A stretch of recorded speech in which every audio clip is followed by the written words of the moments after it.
No, people are not literally becoming superhuman, but with technology, in some ways we actually are. Up until 50 years ago, it would have been hard to say we were anything but normal. However, think about this. In a way, our smartphones make us superhuman. We now have the ability to look up any question we can think of and have it answered by the internet. Anytime, anywhere. Anyone in the past who had this ability would have been thought of as miraculous. With a smartphone and the internet, we effectively gain almost all of human knowledge, and it's in the palm of our hand. Would a peasant in the Middle Ages who could contact anyone in the world, anytime, any place, be considered a normal human being? Why now is this different? Was even the Emperor of Rome, in all his magnificence, his wealth and his legions, able to do this? No. People in the past could not have imagined these abilities. Anyone with them would have been considered more than human. Only because we are now used to the marvels of technology do we not think about this more. And this humanity-changing technology has only really been developing since the 2000s, with early smartphones. In the future, it will only become more obvious. As Elon Musk explains, we are already cyborgs. Your phone and your computer are extensions of you, but the interface is through finger movements or speech, which are very slow. This connection between technology and people is known as brain-computer interfacing, and if this interface between our brain and a computer can become more intimate, we continue to become more than human. Imagine this. You wear a hat that wirelessly connects your thoughts to a computer. This computer has an internet connection of 100 megabits per second. You can search Google for an answer to a question with just a thought and get an answer right back. You can use your thoughts to chat with someone on the other side of the world and see directly what they see. This is what technology will aim for. The best interface with our technology is not to point and click and scroll through menus. The best interface is no interface. And is that picture really that different from what you experience between your thoughts and your smartphone? Arguably, no. It is just slower. Many would agree that being without a smartphone feels like you are missing a phantom limb. Your capability to function in the modern world is affected. Think about your own smartphone. Could you do without it? This gradual acceptance of unbelievable technologies is normal and nothing to be surprised at will likely continue. Recent experiments allow us to glimpse this future. Implants that sit on top of the brain and project precise magnetic fields into it, sending signals from an artificial retina into the brain, have been shown to work.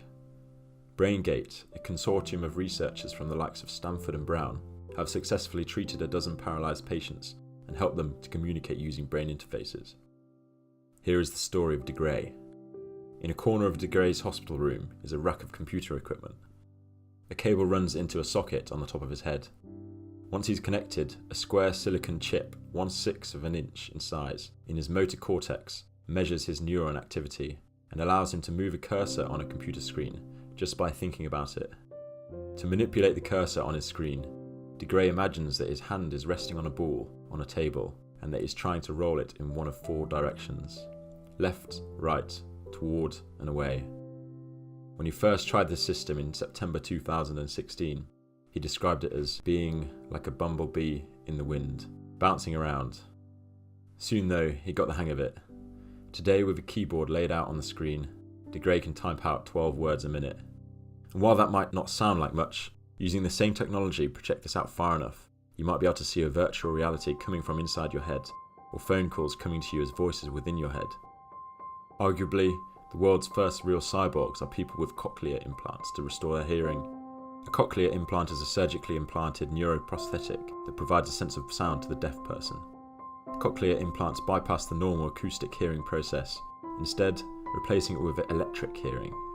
Namely, sound sensation comes from the sound that is converted to electric signals, which directly stimulate the auditory nerve. The brain adapts to the new mode of hearing and eventually can interpret the electric signals as sound and speech. Implants into the eye's retina are estimated to be about 30 years behind, but improving. Commonly practiced cataract surgery is the removal of the natural lens of the eye that has developed an opacity, referred to as a cataract, and its replacement with an intraocular lens. IOLs usually consist of a small plastic lens with plastic side struts to hold the lens in place in the capsular bag inside the eye. Surgeons annually implant more than 6 million lenses. This surgery, currently being practiced, which replaces old lenses with new artificial lenses, could be altered to include other augmentations. Indeed, Swiss researchers at the École Polytechnique Fédérale de Lausanne have developed a thin lens that has the ability to zoom in and zoom out at the slightest wink.